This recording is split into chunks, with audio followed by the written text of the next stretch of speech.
Good evening, and thank you for joining us for tonight's Civilian Police Oversight Board meeting. It's Thursday, November 14th. We have a quorum present, so we're going to call our meeting to order. Member Olivas, will you lead us in the Pledge of Allegiance, please? Pledge allegiance to the flag of the United States of America, to the republic for which it stands, one nation, under God, indivisible, with liberty and justice. All right, the mission of the Board for the Civilian Police Oversight Agency is advancing constitutional policing and accountability for APD in the Albuquerque community. Okay, first up is the approval of the agenda. I have, Your mic. we're in receipt of a note from Mr. Larson, and the case that he was appealing he's not able to be here tonight. So I would propose that we move that, the completion of that to next meeting, because I think it's only fair. We had half of it at the last meeting and not a quorum, and I think it's, at this point, too discombobulated to be fair to the process. So I would just move that we move that whole thing to the next meeting in December. So that's item 11 on our agenda. I need a second. 13218. I have a stop. Yeah. Yes. I believe my understanding of his email and correspondence with the director was that he wanted us to hear the case, but that he would not be able to be here because he had already presented his case, and it seemed as though So then we just go to closed session and given and us do that? he said that he wanted his letter entered into the record as his closing statement, but it seemed to me, my reading of it was that he didn't want to come before the board again, that he had already done so. Okay, what do you all Madam think? Chair, I'd like the opportunity, like our board member, soon to be former board member Vandeventer, sent a lot of information to us concerning that case, but I haven't had the opportunity to read it, and I would like to, if it's, in case it's it needs to be in this discussion. Well, and I would just make the argument that if Ms. Vandeventer is quitting the board, which she has decided to do, then I would say if she wanted to participate in this conversation tonight, she could have been here and quit afterwards, in which case her feedback would be germane, but I think she's not a board member once we accept her resignation. So I would make a case that none of the stuff she sent us about this case should be part of the conversation. Well, yes, but I think part of due diligence, I would like the opportunity to review, to see what she has to say, to make sure there's nothing missing. And I see nothing wrong than putting it on next month's agenda. And full disclosure, there was an issue with notice provided to Mr. Larson as to when that this would be on the agenda tonight. I don't know if it would have made a difference. I don't know if it would have in his availability to come tonight, but it may have. And I think giving it one more month after as long as we've had it isn't going to hurt anything, but that's my 2 cents. Well, is there a second on my motion or not? I don't know if I can second. I would prefer that we vote on it still as an agenda. I would like to second And- your and we can motion discuss to it refer at this that to point. next month. Wait So, at a time, yeah. so first and a second and move into discussion. Oh, yeah.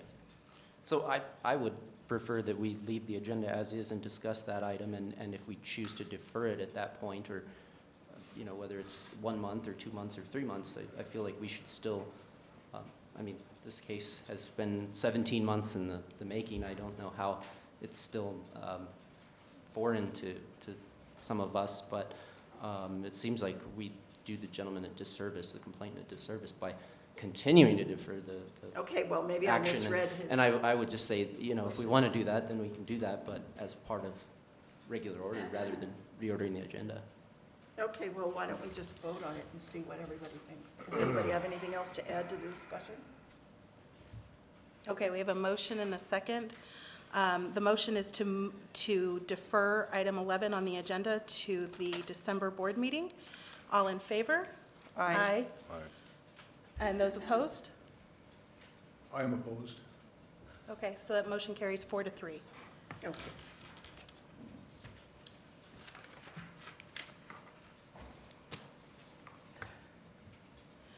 Are there any other issues with the agenda?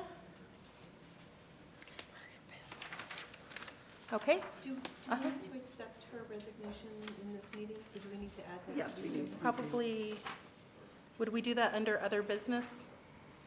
Okay, we would do that under other business. We'll make a note about Member Van Deventer's resignation.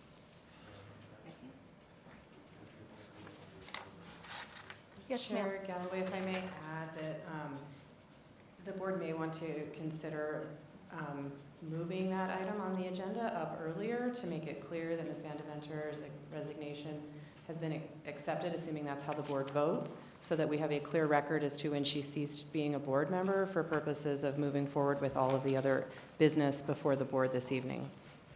Okay, I'll move other business up to, we would just move other business up to, Could we add an action item to the agenda? that's a good question.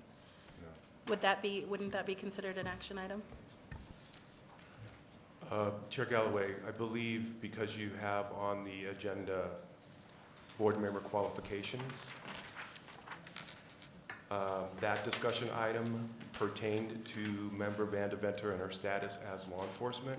Yeah. So you could use that agenda 9F. item to move forward Okay, and then discuss the board's, whether or not the board will accept the resignation. Okay, so if we move 9, so I make a motion that we move 9F to the next item on the agenda. do we have a second? Second. Okay, all in favor? Aye. Aye. Aye. Any opposed? Wonderful. Any other changes to our agenda? Okay, there being none, we are going to unanimously approve the agenda as amended. So next up is item 9F, board member qualifications. I would recommend that we handle the business that's most pressing and then continue that item on the agenda as listed. Is that sufficient? Yep. Great. So Member Van Deventer has submitted a resignation from this board as she has taken a position as a prosecuting attorney that thereby we believe disqualifies her from serving on this body. So I will entertain a motion to accept Member Van Deventer's resignation. So moved. All in favor? Aye. Any opposed? Great. All right, next on the agenda is public. I think Madam that- Chair, Yeah. Yes, The- I'm sorry. are we leaving the rest of Yeah, board qualifications. board I'm member sorry. qualifications in place? I thought we had just moved board member qualifications as an item to this position on the agenda. And I thought I had looked at everybody and said, shall we handle the most pressing business and then handle the rest of it when it's listed on the agenda? Well, we just moved that the whole thing comes up, 9F comes up under 4. Do we need to handle everything right now, or can we help those that have come to comment and share their information leave sooner? Chair Galloway, if the board would like to suspend the rules for purposes of moving and discussing that 9F item back where it originally appeared in the agenda, that's something that is within the realm of the board's Good. abilities. I need a motion and a second to do okay. that. You want to move that, so we keep it where it is? Well, I'm prepared to discuss Board 9. I believe that's my item on the agenda, and I'm prepared to discuss it now. If you want to move it back, that's okay, but I'm prepared now, and since we had already moved the item, I'd prefer that we handle it now. Okay, I'm okay with that. I would just like to get everybody else out of here if they have other business to do tonight, but we can do that. You want to recognize Mr. Cat, Dr. Katz? You're the chair. Dr. What do you want? Decide. I would prefer to go about our business and let those not have to, how long is your presentation? Let me ask you that.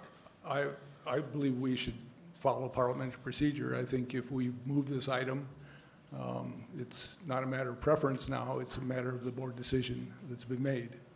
That we can also suspend. Okay, And let's just make a decision and go. we've How long not is we your- have not done that. How long is your presentation, Dr. Um, Katz? it's within the limits assigned for my time. Okay, all right, Dr. Cass, please go ahead. All right.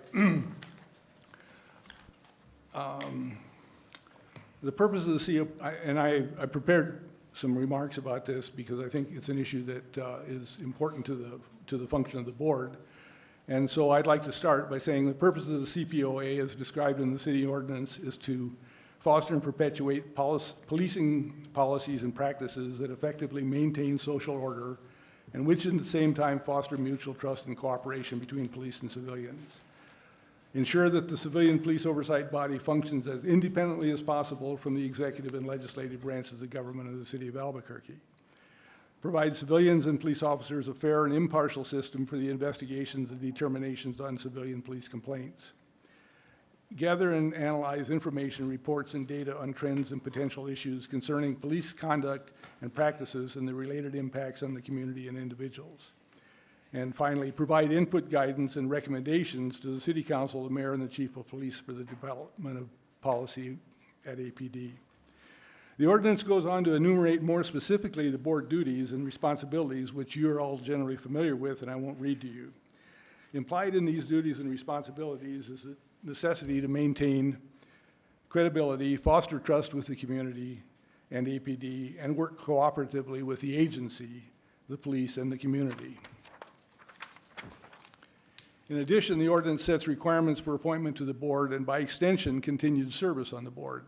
An applicant must have not been employed by law enforcement for 1 year prior to appointment and successfully pass a background check and personal history lacking any pattern of unsubstantiated complaints against APD, and a demonstrated ability to engage in mature, impartial decision-making, and a commitment to transparency and impartial decision-making, and residency within the city of Albuquerque. The ordinance specifically gives the power of the board the power to remove its members, and parliamentary rules generally give power to the board to discipline their members up to and including removal from the board. For conduct inconsistent with the requirements and also for conduct inconsistent with requirements and provisions of this ordinance, and for demonstrated inability to objectively adjudicate civilian police complaints, or for 3 consecutive regular special meeting unexcused absences.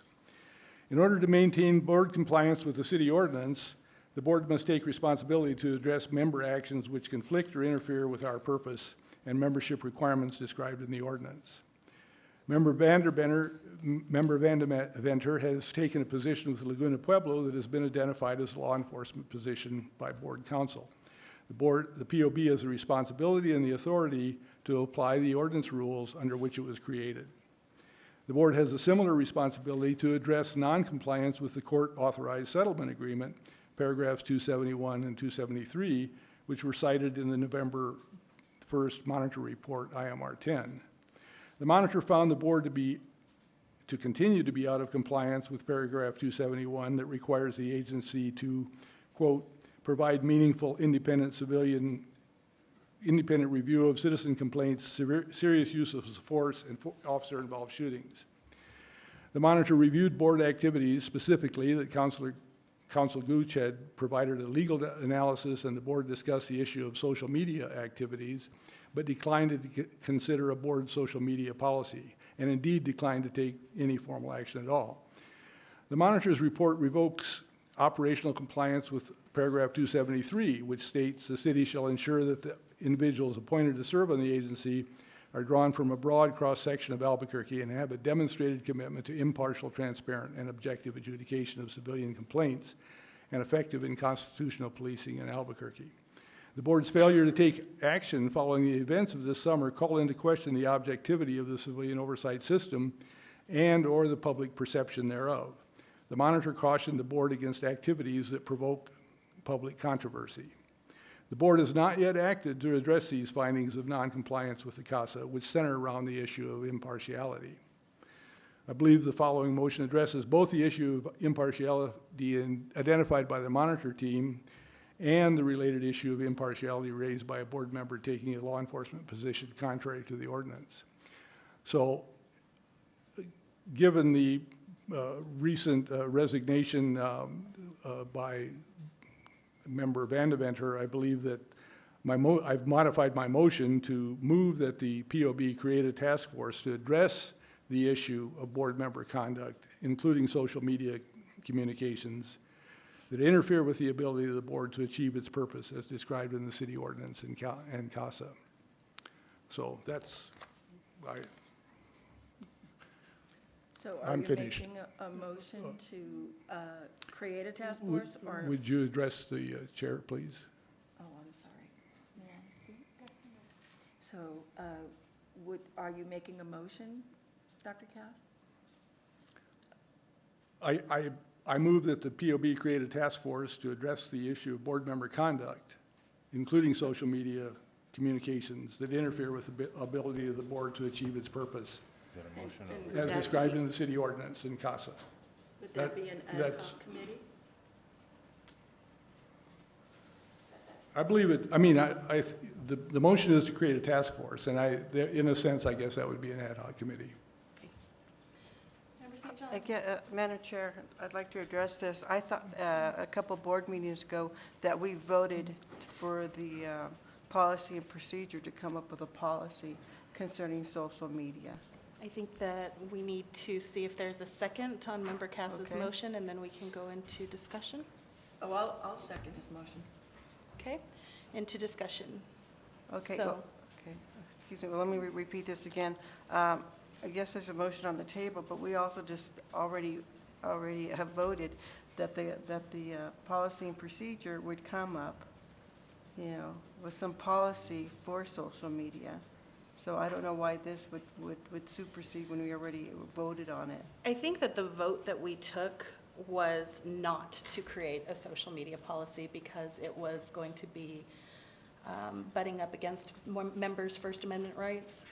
And so I think we actually did take a vote not to do that. Okay, instead of a special task force, I think this should go back to, what the committee was formed, to policy and procedure.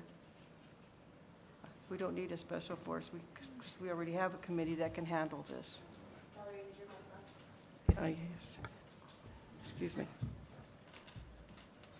No, that's something to consider. So I believe that that's an amendment on the table to strike the language of task force and insert the language of policy procedure. and procedures committee? Or are we talking about the policy committee or the personnel committee? A Policy. policy and Policy, procedure. Member Waits, anything? And Member Miho Pruitt? There's a motion and a second on the floor to, if you would restate that motion, I don't want to misspeak. With the amendment. I believe there's an amendment first, yeah. So Okay, we would so- vote on the amendment and then the, A motion to amend then the Wording. wording of Dr. Cass's motion. That would put it in the hands of the policy committee. correct. That makes sense to me. So So I need a I'll motion. offer that amendment to strike the language and strike the language on task force and insert policies and procedures committee. In a second. Second. Any discussion on that? All in favor? Aye. Any opposed? Now we vote on his Great. motion. Now we vote on the motion to have the Policy and Procedure Committee work on a social media policy and any other components to that, Dr. Cass? Let me Please read do. what I think the motion would be as amended, and that is that the POB task the Policy and Procedure Committee to address the issue of board member conduct, including social media communications that interfere with the ability of the board to achieve its purpose as described in the city ordinance and CASA. Is that clear? We need a second on that, and then we can go into discussion. Second. Okay, open to discussion. Would that include procedures, our own procedures, on how we would deal with the consequences of violating that policy? So the policy and then whatever the consequences would be for violating it? Is that what the committee would come up with? Well, I can't anticipate what the committee would come up with. I think that's why we would do this. We would create a task force to do that. Obviously, you're getting into, a lot of detail. I mean, you're inevitably going to be engaged in dealing with detail of a policy such as this, and I wouldn't want to speculate at this point what level that is. I just want to make sure there's a path to deal with it if there's a violation of that policy, just as all of our policies would. And I think a good policy would Yeah. do that. I Okay. mean, Any other discussion? Yes, sir. I would just add to that, I guess, that one of the things I'm not completely comfortable with about that is that I believe the legal analysis we received indicated that there was some murkiness in what the definition of law enforcement was. And so I would say that that needs to be something that the board decides what its definition of law enforcement is, because I believe this issue's come up more than once in sort of recent past. And so I think we need to come up with a firm stance on what that is. And we have some guidance from legal counsel already, which I appreciate that. But I think we need to make sure that that's clarified in this as well. And it seems like it would be, but I just wanted to add that. May I? Yes. Um, Does anybody else have anything they want to add to this before we go back to number 5? I would just say that those are two different issues. One is the social media policy, and the other is clarification on the ordinance. To your point, on the ordinance part, I would defer to what the city intended by saying law enforcement could not be members of this. I think that's the first step, is to ask them, and in fact, we did ask them when we had a member who was in corrections, a proposed member who was in corrections, and the city told us that person qualified as law enforcement and should not serve. So to my way of thinking, I would say that if we object to the ordinance as it's written and clarified, we could have a position as a board. But I think we should start, the first step should be that the city council tells us what they meant by law enforcement. And the bias is a different question. The social media is a different question. So I don't think those two things should come together in the same motion. For myself, I would like to hear from the city, what did they mean by law enforcement? Clearly, they told us corrections was law enforcement. So it would seem to me that prosecutor would be too. But I would ask for that clarification from them before this board decided on any action relative to what the ordinance meant. Couldn't agree more. Can we ask that question now for the purposes Well, of discussion? if I may respond to that, I think that's what the purpose of developing a policy is. I mean, I don't think we have to answer the question any better than we already have an answer to the law enforcement question. Much of this is up to ourselves to define. I think the guidance comes from the ordinance. We're not challenging the ordinance here. What we're doing is attempting to comply with the ordinance as best we can, and the CASA. And in this case, an urgent item is compliance with the CASA. That's the remaining issue from the events that occurred over the summer. So it's, the issue of law enforcement has been dealt with. I mean, it's now moot because, of the resignation of Member Vandeventer. But the issue of the compliance with the CASA, I think, is the important issue, and I would expect that would be what the personnel or the Policy and Procedures Committee would deal with as a task force. That would be their task, to deal with that. So the product that comes out of that committee would then come to the board, and the board would ask the questions at that time and make their amendments at that time. I think there's certainly going to be a round or more than one round of discussion about what this policy would end up being. But I think what's important is that we start to address it. Okay. And just for clarity's sake, do you have an idea of how long this policy will take to come as a proposal to the board? No, I can't speak to that. I think we would, you know, first we need to reconstruct the Policy and Procedures Committee, and, you know, go from there, so. Okay, motion and a second on the floor to accept Dr. Cass's proposal. Calling the question. Yeah. You ready to vote? All in favor? Aye. Any opposed? Okay, motion carries. Anything else under that agenda item that you'd like to discuss, Dr. Cass? No, that's all. Thank you. All right, Public comment. moving on to public comments. Miss Geraldine Amato. You are up.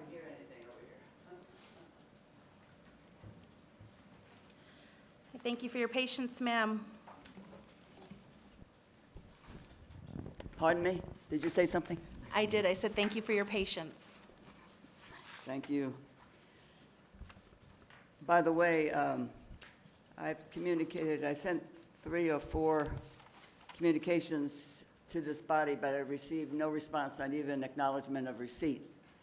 And I hope somebody can explain that to me before I leave the podium today. I am noticing the mission statement here, advancing constitutional policing and accountability for APD in the Albuquerque community. I argue that that reference to constitutional is rather deceptive because it's really referencing the federal constitution and federalizing and nationalizing our local police powers, which has been pretty much accomplished at this point, but not absolute at this point. And then community. Albuquerque is not a community. It is a federal enclave, increasingly oppressive and authoritarian. And I hear many announcements that APD is shorthanded. It's no wonder. I don't think any individual that's interested in police work wants to just be a cog in a machine that he has nothing to do with, he or she, and has to just go by rote and by SOPs and by regulations and not have any discretion in the performance of duties. That is not the definition of a free agent in a free society, which police officers are supposed to be in a free society. I was reviewing the one of the papers out of the city council about the CASA agreement or mandate, and it says it requires APD to develop, implement, and support more integrated, specialized responses to individuals with mental health needs. So apparently all this mania in the council, the county commission, is being driven by federal policy. And they included in this CASA agreement requiring APD, so-called, to meet mental health needs. Along with the behavioral health crisis mania is the gun confiscation mania and the concurrent projected hysteria, mass murders by local gun wielders. Despite ADL, the ACLU, NAACP, SPLC, ACLJ, the Jews for the Preservation of Firearms Ownership, if there still exists out of Milwaukee, have documented the greatest mass murderers are governments after they confiscate the guns from the populace. It's called genocide. And if you review their work, they've documented it over a historical period. My experiences as a patient with pneumonia and complications in the Lovelace Hospital, I encountered a problem with an M-deity, I call him, who's in charge of many people underneath him, and he had a plan to shuttle me off to a psych ward because I protested the behavior of staff. And the interesting part of this is that they put the first part of my medical record from my last few days at the hospital. Miss So where I Amato, was I'm defamed going in to have my to stop medical you there, record. ma'am. Yeah, I know how this I is. know, I know. This body does not exist to take public input. This body is a fraud to the to the local people. Ms. Amato, And you it's have a set federal- amount of it's a time that federal arm you are aware to of. control people at the local But level. I can't would even like- come here and talk. You're going to call the cops on me. Ms. I can't Amato. even talk and say a few words here. I without would being like rudely to interrupted. ask the And then question you have of the Director phony stuff at the Harness, beginning though. about, "Oh, sorry for Did your you have an inconvenience." opportunity to respond to Ms. Amato's emails? To the CPOA email address? I believe that's something that you're tasked with doing and providing notice as well. Chair Galloway, I'm unaware of any emails to the CPOA from Ms. Okay. Amato. All right, so we don't have any of those on record. Okay. All right. Did I get an answer to my question as to why I've received no responses to any of my communications to this agency? That was what we were just I discussing. can hardly hear anything in this room. Your moderation and your microphones are very low. I'm so I can sorry. read the script a little bit, but I can't hear you very well. I apologize. don't apologize That's for what we were anything. just talking That's about, just words. and Director Harness is unaware of any communication I that still has, can't hear what you're saying. Director Harness is unaware of any communication that's been received. So I we'll look received into that. nothing from this agency regarding the 4 papers I've sent to your office. One I handed in here personally on the 12th of September. Thank you, Ms. Amato. Reports from city staff. APD? It's It's not on the agenda. Yeah, it is. Where? Number 6. Oh, yeah, no, that's what I just crossed off. I apologize. 2 seconds. Thank you. Can I have, do we have any objection to the minutes as presented?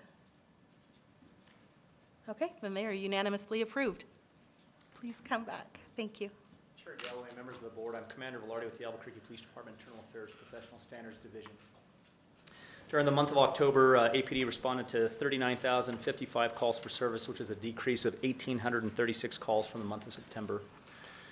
We completed 32 internal affairs investigations within the division. We opened 12. We had 9 pending. We administratively closed 7 of those, and we had 139 EIS alerts during that month.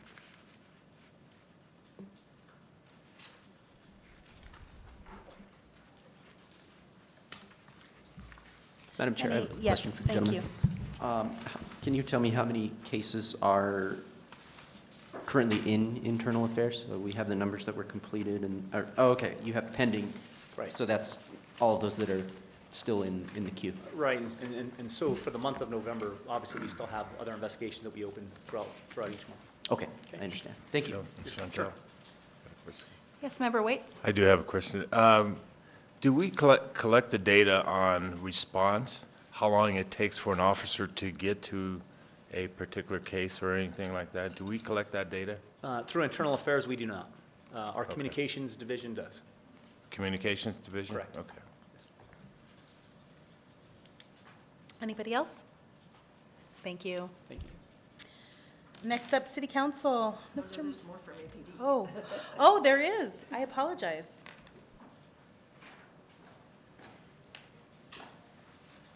Might have skipped me.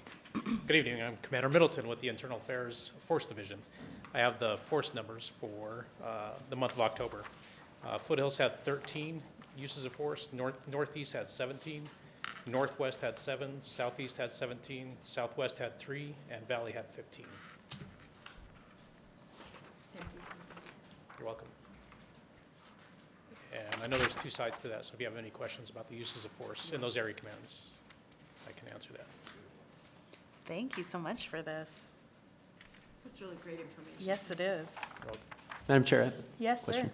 It looks like a pretty large increase in the Northeast Area Command. Any ideas what's driving that relative to sort of the baseline we see there? For the month of August, so if you compare July to August in the Southeast Area Command, we had an increase from 16 to 27. And if you look at Northeast, from the months of September to October, it went from 9 to 17. We do have jumps and spikes from time to time. Now that we're evaluating this, we're looking at averages. We're also evaluating uses of force by months, and we'll be doing a better comparison as we go, but we see these spikes, and they rise and fall by months. So Right now, there's not one incident or a single cause to that, other than what I explained last time too. Sometimes if there's an increase in suspicious person activity or on-site suspicious person activity or domestic violence incidents, the likelihood of uses of force go up. And in this case, it did in the Northeast Area Command. When did the new bid take effect? I think it took effect August 1st, I believe. In August? Yeah, Okay. I don't see any confirmation from behind me, but I can check on that for you too. Thank you. Wouldn't also the increase, because most of the crimes are in the Northeast, would that also be an indicator that? We do have crime data, but I would not say that most crime happens in the Northeast Area Command. There's different types of crime, and to evaluate the types of crime would be a long conversation. So we have crime all throughout the city. You know, violent crime, property crime, we have, and then the types of crime that we're evaluating that are likely to end up in use of force. I explained that last time, and that's the suspicious person activity, domestic violence calls, or on-site suspicious person activity. Okay. And then you'll see on here two tactical activations. Just because there is a tactical activation doesn't mean a use of force occurred, but we do have a categorization of when there was a tactical activation now. Thank you, sir. Anybody else? Anybody else from APD? I think that is. Okay, City Council. Madam Chair, board members, we are preparing the other communication to fill a vacancy on the board. That should be introduced at City Council this upcoming Monday and be set for final action 2 weeks from now, the December 2nd meeting. I believe it's the December 2nd. And then, as you all are aware, we were just made aware as well of Ms. Van Deventer's resignation, so we'll move on filling her vacancy as well. We haven't received any new applications, I think, since the last time we reviewed, so this will really just be a matter of just getting together and filling a vacancy. So, Anybody have any questions?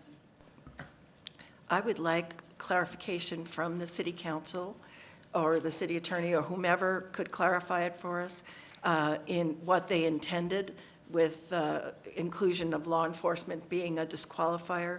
Like I said, we've had partial discussions about that, but I would really like to know what the council intended and how they define law enforcement, because I don't think it should be a per person. We should have a clearer understanding of what that means. And if we object to it, then we can make a recommendation to the council. But I'd like to start with what they think of that, and I would like a definition from you for that when we get back together in December, if you would. Madam Chair, board member Fine, I think I would defer that to the city attorney's office. Okay. But however they would prefer that be relayed to the board, then we can get that done. Okay, that's a good idea. Thank you. We'll ask you in just a second, Mr. Aguilar. Also, are you guys taking proactive steps to fill Member Fine's vacancy when her term is up? Madam Chair, yes, absolutely. Okay, just want to make sure that's on your radar and we don't lose sight of that. I'm sorry? Okay. Anything else, Mr. Moya? Okay. From the mayor's office.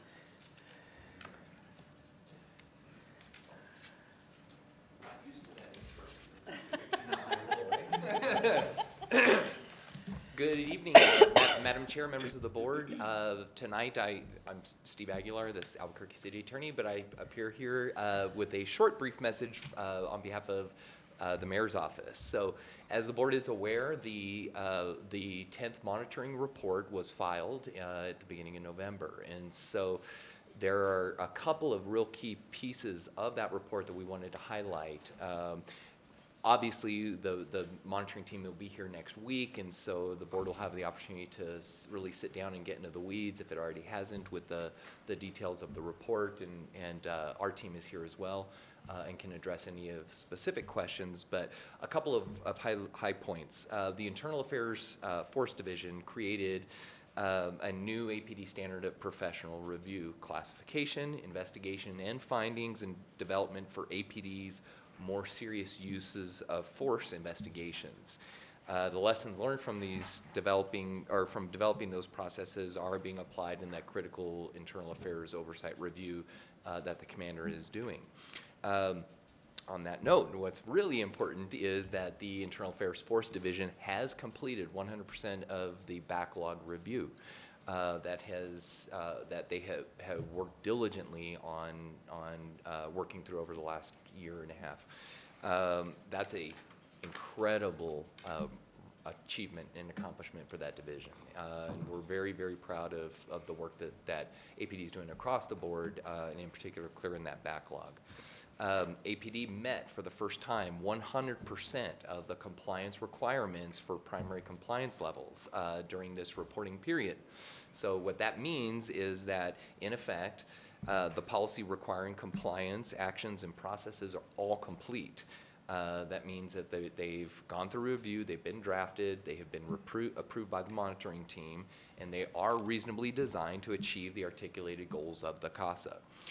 Our secondary compliance rates have also achieved a benchmark, which currently stand now at 81%, which is again a huge accomplishment. I think, I don't want to speculate numbers, but I remember one of the first meetings that we had, we were talking about barely over 50%, and now, you know, this is an exponential leap, and so I don't want to minimize the importance of getting to that level.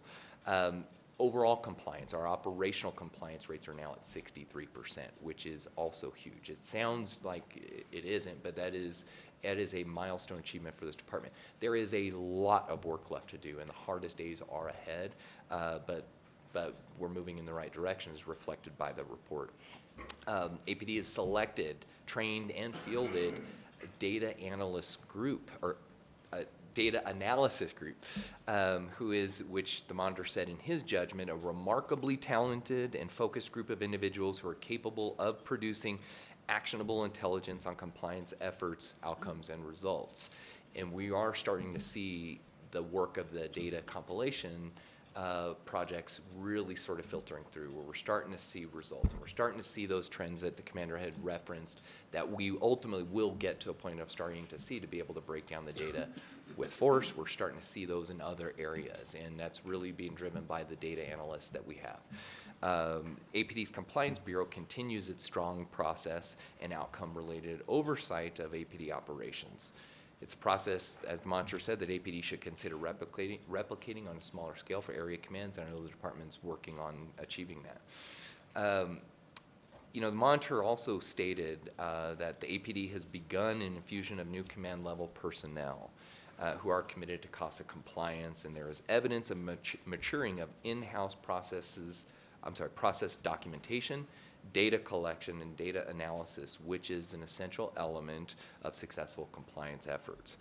APD has a focused executive level leadership supporting CASA congruent policies and processes, and has created an environment of CASA supportive oversight among the most executive level APD personnel. So again, these are huge accomplishments to celebrate. We have a lot of work to go, and as we know, we look forward to continue to working with this board and with all of our partners in the community, and our partners with the DOJ. You know, Elizabeth Martinez has been instrumental in really helping achieve all of these accomplishments. I mean, I don't want to minimize that, the importance of that as well. And so, but again, as we're seeing, it takes all of us working together and moving forward in the right direction. And so we want to thank the board for continuing to help plug along and move things forward. And we're here to continue that efforts as well. Thank you, Steve. Yes, Member Fine. I just want to know, is the Force Review Board meeting now? Yet? Yes. They are? They are meeting. So, and I can defer those questions to Ms. Van Meter. Okay. But yes. Thank you. And I also, to put on my city attorney hat, to address the question earlier, we cannot give those types of opinions on those types of definitions, given the nature of the relationship between the board and the independents. However, I would recommend asking your attorney for guidance, and certainly the board has options available. The board can promulgate its own rules, or the board could get an opinion and. Okay, so the ordinance that the city council passed says law enforcement, that you can't be in law enforcement and serve on the board. But it's not okay to ask what you meant by that? We can, but for the body, a legislative body like the council to answer a question like that would require legislative action. So that would be like in the form of a definition.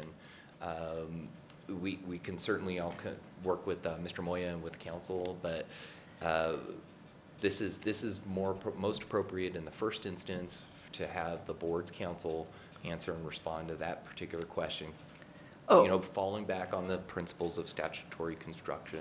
So we can get an answer, we just can't get it from you right now? That's correct. I would recommend that you reach Okay. out to your attorney. All right, thank you. Okay, thank you. Any other questions before I can step away? Thank you all very much and have a good evening. Thank you. Lindsay? Ms. Van Meter? City Attorney's Office.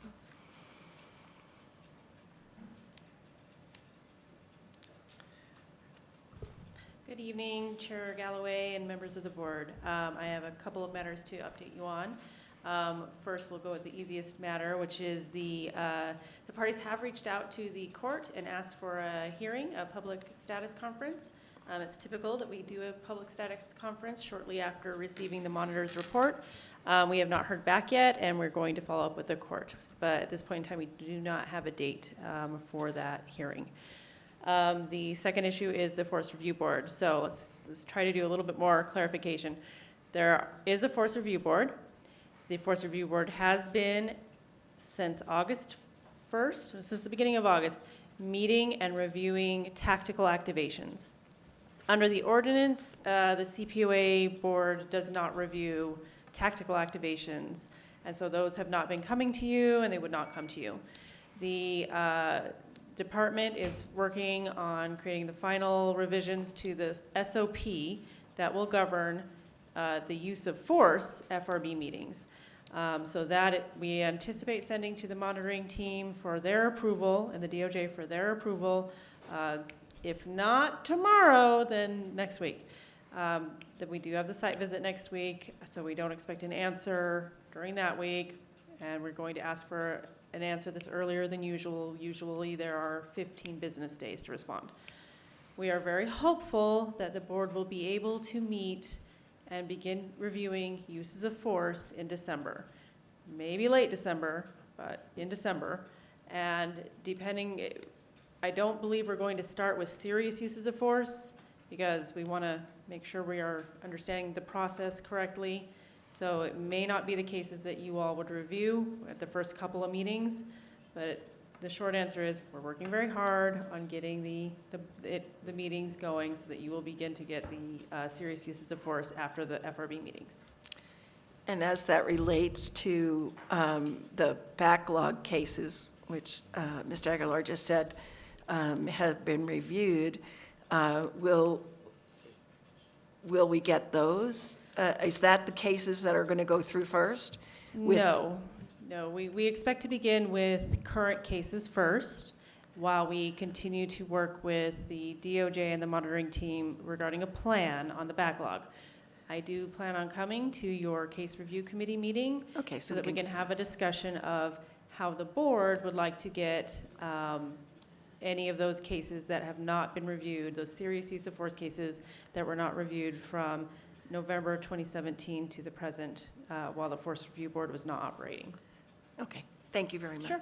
Any other questions? Yes, Dr. Cass? Yes, could you tell us the status of the release of SOP 258? So that is yes, that is what I was just addressing. So 258 is the Forest Review Board SOP. It did go through the monitoring team in DOJ and was approved in July. However, once we began meeting on the tactical activations, which in fact we could do under an SOP or a special order, we realized that revisions were necessary to the SOP. So the department pulled it back and did not publish it because, at that point, it was up to the chief to decide to enter it.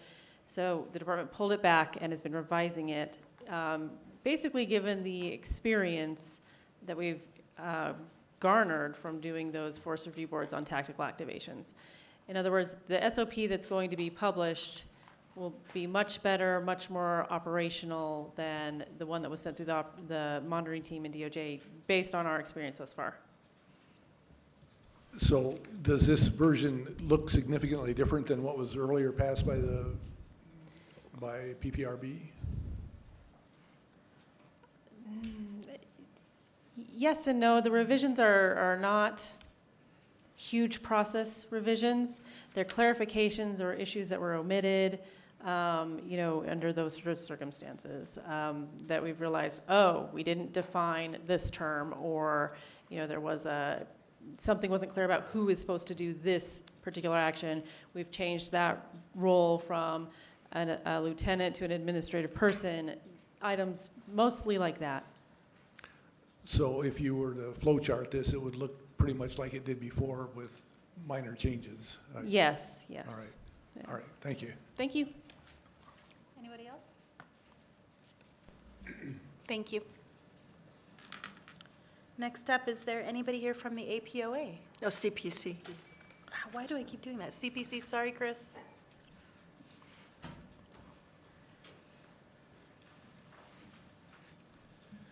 Evening Chair, board members. Chris Silvan, Community Outreach Manager with the Albuquerque Police Department. Let me start with IMR 10. Paragraphs 266 to 270, those are the ones that deal specifically with CPCs. They are now all in operational compliance. I know it took a while to get there, but 267 was the one that was our diversity paragraph, and we were struggling with that for the longest time, but now the monitor has put us in operational compliance, so that's good news there. In October, we finished our strategic planning.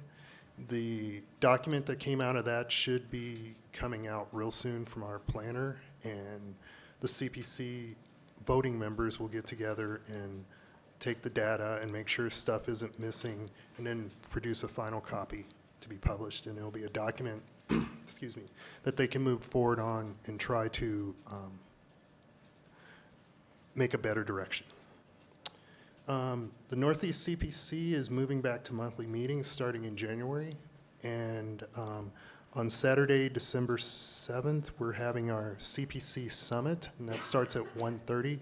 Currently, we're going to have it at the main library auditorium, but I'm looking for another site. I will let everybody know once we find that, and you'll be receiving invitations. Anything else? That's all I have. What was that date? One more time? December 7th. Thank you. Yes, Member Olivas. Mr. Sullivan, I just want to congratulate you and your team on great work there with bringing the CPCs into operational compliance. I think that's a really big accomplishment for you and for all the hardworking people at the CPCs, the volunteers on those boards or councils. And yeah, I just wanted to congratulate you and thank you for your work and everyone on those councils. Thank you. Chair Galloway, Board Member Olivas, well, you were a big part of it too, and I appreciate your hard work there too. Anybody else? Okay. All right, APOA again. No? Okay. Director Harness, you're up. Chair Galloway, Honorable Board, good evening. First, follow-up from previous meetings. Update on the mediation. Attorney Rose is currently drafting the motion for the court. We spoke today to clarify a few details, and she believes that she now has enough information to move forward to complete the document. Do you have a mic, honey? Do you have, oh, it is. I can't hardly hear you. How's that? Yeah, better. Thank you.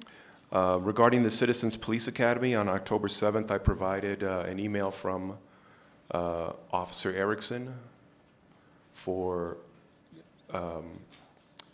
courses that were designated mandatory by Chief Geyer, and those ones that Member Armillo Pruitt could still attend for this session.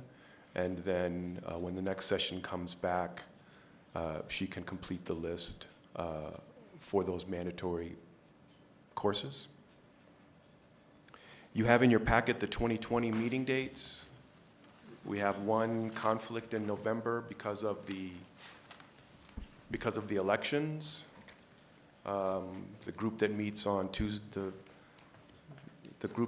on Tuesday got bumped to Thursday along with us, and apparently they thought that they should be that priority as opposed to the CPOA. So, but we'll get that conflict worked out in the next 12 months. Use of force training. Commander Middleton has offered, and they have put together a 4-hour block of instruction for the board. It will be conducted by Sergeant Ortiz and Sergeant Kaplan. It will be on use of force, and it will be on the Internal Affairs Force Division investigation procedures. Please, everyone, take out your phones or your calendars and tell me when you, as a group, would be available for 4 hours so that we can get this training done. It is a mandatory training under the ordinance. In what time frame? For as soon as possible. It is a training that is necessary prior to you receiving force cases from the Force Review Board. Madam Chair, if I could make a suggestion here. I'm thinking just maybe a more efficient way to do this would be like a doodle poll or something like that, so that we could all schedule this in a more, because doing it in person just seems kind of. Yeah, I think that's right. I would like to hear from the people who work full-time. If an evening or a Saturday or weekend would be easier for you, and then we could limit our choices to that. I might recommend this Saturday. I We can can't get do it like this Saturday. margaritas for Director Harness's birthday. Chair Galloway, I appreciate the thought. I'm not sure that force investigations and margaritas mix per se. Certainly, we can try and do that. Could you give me like a general day that has to be avoided, or a time that has to be avoided? I will tell you the week of December 9th, I'm out of town that whole week. And I have to look at my office calendar. Yeah.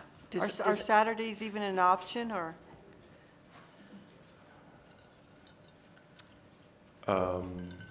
Chair Galloway, member of St. John, I will have to check with Commander Middleton because we do have to respect the overtime restrictions for the department.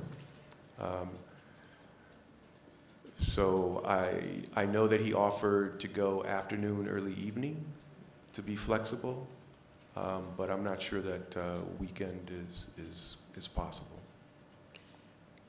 Let's just go with evenings and see. Evenings would be great for me. You too, right? Probably you too, Terry, with a new job. Well, for me, it depends on what evening. I have prior commitments, so we'll I think if we move, Pat, are we okay with it being, does it need to be before Thanksgiving or after Thanksgiving? Let's talk about that. for me, it needs to be after Thanksgiving. Okay, so if it's after Thanksgiving, then let's pick a week after Thanksgiving and see what the commander has and let that inform the doodle. And do it that way. How about that? So the week of December 2nd? We can try for that, certainly. And I would say. I'm not what- available in most of that. From Okay. about December 2nd through 4th. Okay.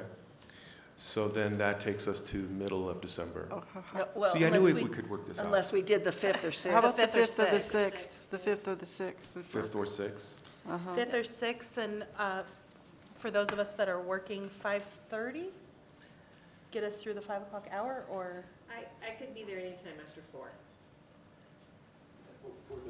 I could probably do that too. Whatever works for you on the 4th or the 5th or the 6th, I can change those too. Okay, well, he can So take it from there. 4:30 on the 5th or 6th, and let's start there and see if we can make that happen? I knew we could get there, see that? I like the doodle I'm not idea. available on the 4th, 5th, or 6th, Oh, or 7th. okay. Well, Oh, all right, then we're back to the middle of December. Okay. Same time frame, but pick one? Excuse me, Madam Chair, didn't you say you'd be gone that week of the 9th? I'm gone the week of the 9th, the middle of December. I'm assuming you mean the week of the 16th at the earliest? Chair Galloway, I had in mind 15 being a middle number. okay, this is going to get crazy. That's a Sunday. Well, no, It's a Sunday. not specifically the 15th member weights, just as a mid number, If 15. we need to, the 9th, I said the week of the 9th, I could make the 9th work if we needed to do that. I think we should aim for that, because the later we get into December, we hit the holidays and travel and. Yeah. I could make it available on the 9th. I can move things around that day. Did we just do this except for with Commander Middleton?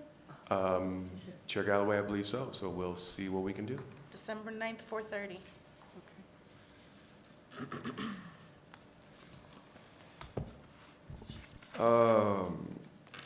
Moving on, citation tracking.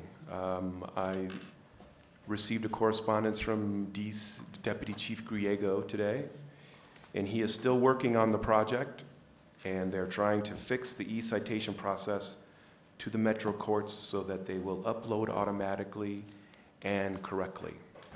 So it is still an ongoing project.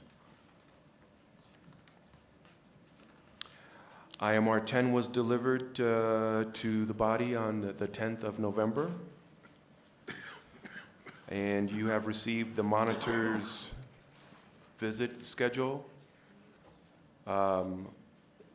Giaquinto will be in my office from 8 to 10. And then... On what day? On Monday.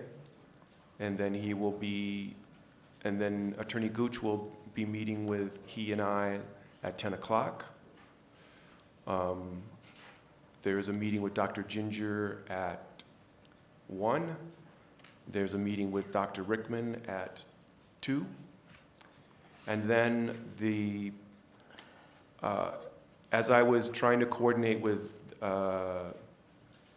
Giaquinto and the monitoring team, because we had the personnel meeting on the calendar for Friday, I thought that we could use that opportunity if the board wanted to meet with the monitor at that time. And if we have enough that want to do that, then we would put up a notice of quorum, and then we would have to move or delay the personnel subcommittee meeting so that we don't get into a conflict for a meeting that has to be closed and a meeting that has to be open to the public. So if there are enough members of the board that want to meet with Mr. Giaquinto, he has available Friday from 9 to 11. Tomorrow? No, next Friday. A week from Friday. Okay. So if you could each let me know individually, just shoot me an email, then we will make sure that we post the proper notices of possible quorum and a closed meeting for that Friday. Okay.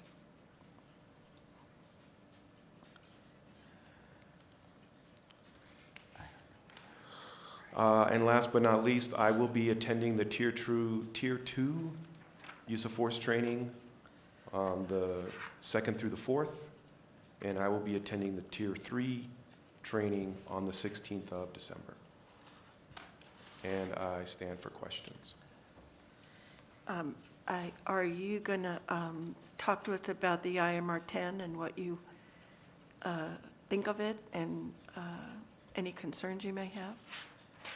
Were you planning on, I'm interested in your thoughts on that, and not only as it relates to the CPOA, but in terms of the department itself?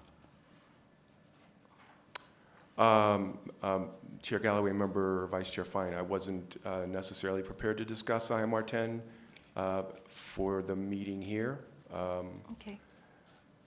That's something that I would typically do with, since we have the monitor's visit next week. I have gone through certainly our paragraphs. We as an agency have discussed deficiencies pointed out for investigations that involve the CPOA and steps to correct them.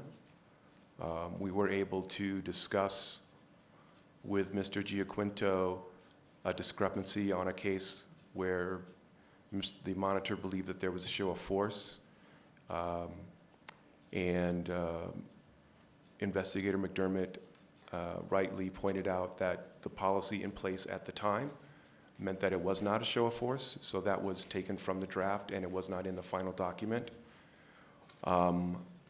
As far as the other paragraphs and the monitor's decision to take us out of operational compliance based upon assessment of the board, I believe that that's a discussion appropriate for the body and not for myself. Well, since everybody else brought it up in their reports about the other parts of IMR 10, and Dr. Cass has rightfully brought up, his concerns, I want to express mine. And I don't know if this is the appropriate way to do that, but since this is a point, it really shamed me. I felt ashamed that this board was rightfully called out for bias, or members of this board were rightfully called out for bias, and that's why I really applaud Dr. Cass for bringing up the point he brought up. I think that it's really important for us to make sure that the candidates for this board are demonstrably not biased. And I don't know what that takes to do that, but it concerns me a lot that so many people have put their reputations and their integrity on the line for this board, and for that to be demeaned by a single person is not okay with me. And so I'm grateful that Dr. Cass will come to us with, and the committee will come to us with a recommendation on this, but it can't be allowed to happen again. And it's really important, if we are going to be the ones who work on the relationship between the police department and the community, that we ourselves are above reproach, and that we are demonstrably not biased. And so I just want to say my piece on that. Anything else? All right, Director Harness, thank you very much. I think this is a good time for a break, but I believe we still have some materials that need to be discussed in a closed session. So I would entertain a motion to move item number, 16 on our agenda up to this point and take a break so we can convene our closed session at the same time as our break. Second. I need a motion. Oh, can't make it. I so move. And second. So we're gonna, all in favor of that, moving the agenda item? Aye. Aye. Any opposed? Great. All right, now we need to do a roll call vote to move into closed session. I move that we move into closed session. Do we need? Okay? Yes. Yes? I thought we needed a motion. Wonderful.